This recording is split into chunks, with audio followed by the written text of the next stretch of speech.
Gold, trusted gold buyers. మీరు తాకట్టు పెట్టిన బంగారాన్ని విడిపించి ఈ రోజు ఉన్న మార్కెట్ ధరకు కొనబడను.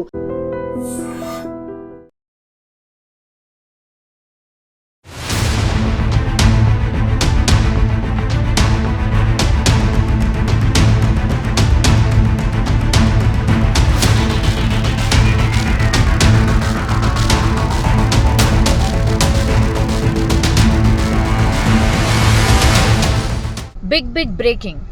కుకట్పల్లి స్వాన్ లేక్ అపార్ట్మెంట్లో రేణు అగర్వాల్, ఈమెకి 50 సంవత్సరాలు ఉంటాయి. సో ఈ మహిళని అత్యంత దారుణంగా హత్య చేశారు. 2 వ్యక్తులు ఆమెను అంటే తాళ్లతో కట్టేసి అండ్ ఇంట్లో ఉన్నటువంటి కుక్కర్తోనే గట్టిగా తలపై బాది క్రూరంగా హత్య చేశారు. అయితే ఇది 13th ఫ్లోర్ అంటే 13వ అంతస్తులో, ఇది గేటెడ్ కమ్యూనిటీకి సంబంధించిన నివాసం ఇది. సో హై రైజ్ అపార్ట్మెంట్స్ అంటారు కదా, సో అట్లాంటిదన్నమాట. కుకట్పల్లిలో ఉంది ఇది. 13వ అంతస్తులో ఇప్పుడు ఈ బాధితురాలు రేణు అనే ఆమెని అత్యంత దారుణంగా హత్య చేశారు.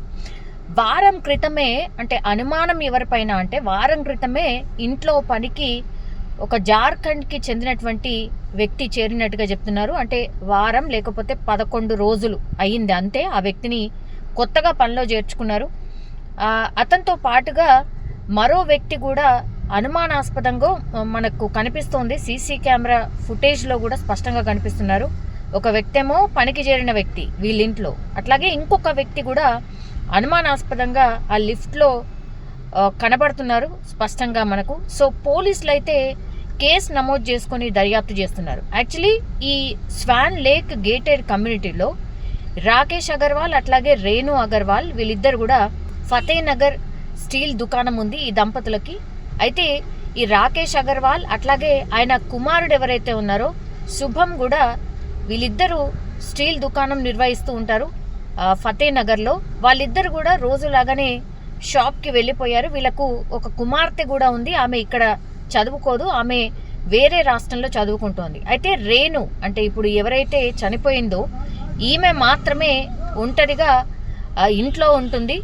సో అదే కమ్యూనిటీలో నివాసం ఉండేటటువంటి బంధువులు ఎవరైతే ఉన్నారో వాళ్ళు ఈ జార్ఖండ్కి చెందినటువంటి రోషన్ అనే వ్యక్తిని పనిలో పెట్టుకున్నారు. ఆయన 9 ఏళ్ళుగా ఇక్కడే పనిచేస్తున్నాడు. అయితే రోషన్ ద్వారానే ఇంకొక వ్యక్తి హర్ష్ అనే వ్యక్తిని జార్ఖండ్కి చెందిన అతన్ని తీసుకొచ్చి వీళ్ళింట్లో మొన్న ఒక వారం 10 రోజుల కిందటనే పనికి కుదుర్చిండు. సో అతను కూడా తన గ్రామానికే చెందినటువంటి వ్యక్తి కాబట్టి 9 ఏళ్ల నుంచి ఇక్కడే పనిచేస్తున్నారు కాబట్టి నమ్మకంగా ఉంటారు అన్న భావంలో వాళ్ళు పనికి పెట్టుకోవడం అయితే జరిగింది. అయితే ఎప్పట్లాగానే అంటే నిన్న ఈ రాకేష్ అట్లాగే శుభం అంటే తండ్రి అట్లాగే కొడుకు వీళ్ళిద్దరు కూడా షాప్కి వెళ్ళిపోయినరు. ఇంట్లో రేణు ఒక్కరే ఉన్నారు.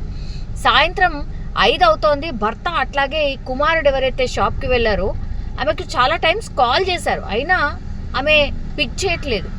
దీంతో వాళ్ళకి అనుమానం వచ్చింది. 5 గంటల నుంచి 7 గంటల ప్రాంతం వరకు కూడా ఎన్నిసార్లు ఫోన్ చేసినా ఆమె తీయట్లేదు. దీంతో రాకేష్ 7 గంటల ప్రాంతంలో ఇంటికి వచ్చిండు.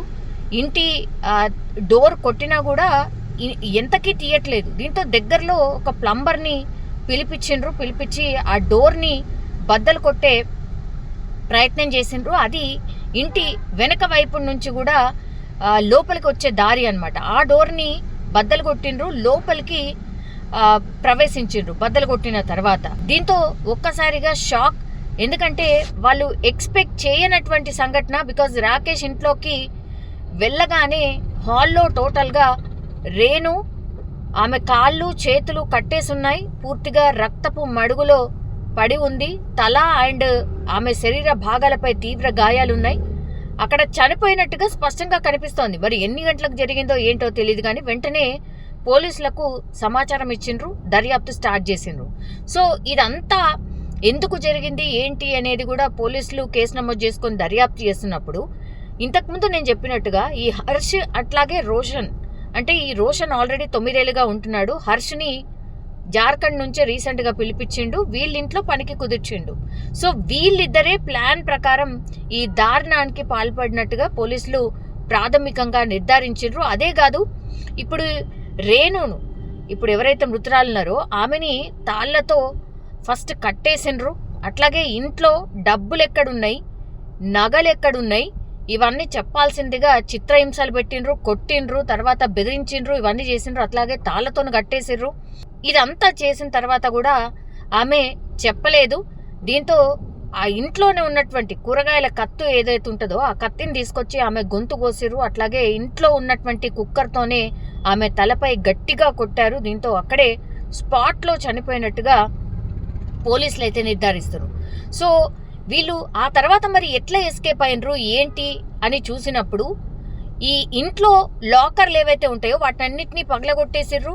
అందులో ఉన్నటువంటి డబ్బు, నగలు ఇవన్నీ కూడా దర్జాగా ఇంట్లో ఉన్నటువంటి సూట్ కేసులోనే సర్దుకొని వెళ్ళిపోయినట్టుగా సీసీ కెమెరాలో కనిపిస్తోంది. అట్లాగే ఎవరైతే వీళ్ళిద్దరున్నారో ఖాళీ చేతులతోనే లోపలికి వచ్చిర్రు, కానీ సూట్ కేసులతో బయటికి వెళ్ళినట్టుగా సీసీ కెమెరాలో స్పష్టంగా రికార్డ్ అయింది.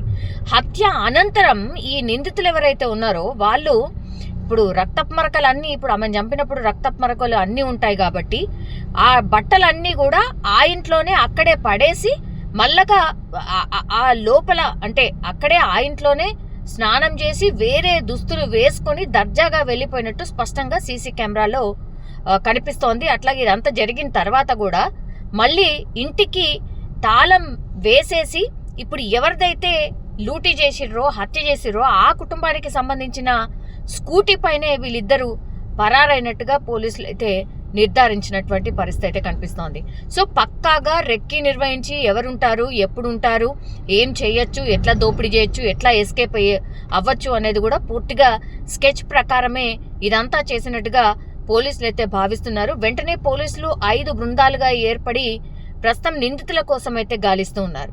అయితే ఈ ఘటనతో ఒకసారిగా ఈ గేటెడ్ కమ్యూనిటీ చాలా సెక్యూర్డ్గా ఉంటుంది. అందుకే చాలా మంది గేటెడ్ కమ్యూనిటీ ఉండడానికి ఇష్టపడుతూ ఉంటారు. అట్లాంటిది ఇప్పుడు గేటెడ్ కమ్యూనిటీ కూడా సేఫ్ కాదా అనే ప్రశ్న తలెత్తోంది. బికాస్ అక్కడ ఉన్నటువంటి వాళ్ళందరూ కూడా భయపడిపోతున్నారు.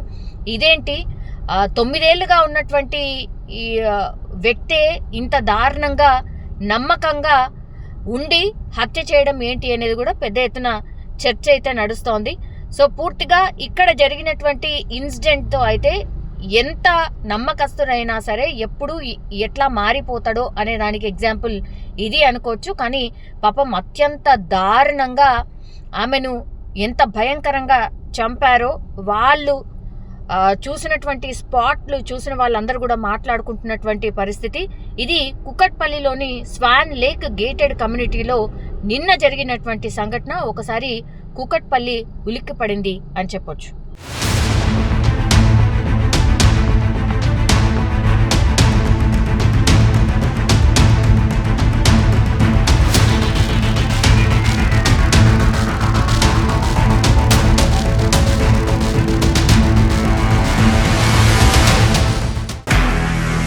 నిజంగా ప్రస్తుతం ఉన్నటువంటి సమాజం దేనికి ప్రయారిటీ ఇస్తుంది? ఆర్థిక సంబంధాల చుట్టూ మాత్రమే తిరుగుతోంది. మళ్ళీ ఎన్నికలంగానే చాలా విరక్తి కలుగుతున్నాం. మంచి అనిపిస్తుంది కదా, లేడీస్ కూడా ఛాలెంజింగ్ జాబ్స్ చేసినప్పుడు చాలా బాగుంటది. ట్రాఫిక్ అసిస్టెంట్స్ గా నియమించిన ట్రాన్స్జెండర్స్ అందరితో సాల్యూట్ చేయించుకుంటున్నారు. ఫుడ్ డెలివరీ ఇవ్వటానికి వెళ్ళినటువంటి డెలివరీ బాయ్ అనిల్ పై కళ్ళ ముందు